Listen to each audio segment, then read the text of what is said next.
Дали ова се шутото рогатото и онаа шарена револуција која Заев планирал да ја пушти низ вода. Во последните аудиоматеријали, лидерот на СДСМ Заев, со псовски и погрдни зборови, зборува за шарината револуција.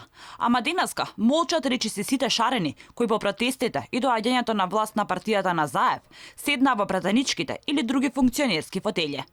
Па така денеска на пораките на Алфа за последните бомби не одговараа ниту пратеничката Туфеџик, ниту инфлуенсерот и многу влијателен меѓу шарените Ватко Василь. Си изјасни екс-пратеникот Павле Богоевски, со статус во одбрана на Заев. Оние кои докрај останале верни на борбата за правда и се незадоволни што оваа власт ја ветија не ја гледаме, реагираа жестоко.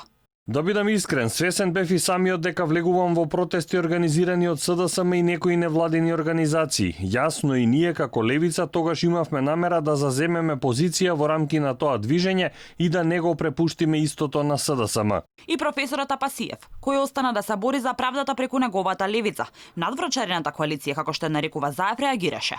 Павленце Туфекџич бранче акциза и остала учипена багра. Како се осеќате сега бе? Заев вчера рече дека лошо се изрезал во бомбата, ама не им се извини на оние што го донесоа на власт. Па го регистрирав, шарена коалиција ќе биде кога ќе излеземе. Шарена коалиција, а? Се ќе соберам на купче и шуто и рогато, све. И после ќе ги пуштиш низ вода. После мамето ќе им го, сите што ќе влезат кај мене во коалиција. Едно на терен, а друго во бомбите. Заев меѓу толпата се нарекуваше себе си дури хулиган, кој фарбајки ги институциите демонстрираше максимална подршка за шарените, но лично имал друг план, барем така се вели во последната бомба.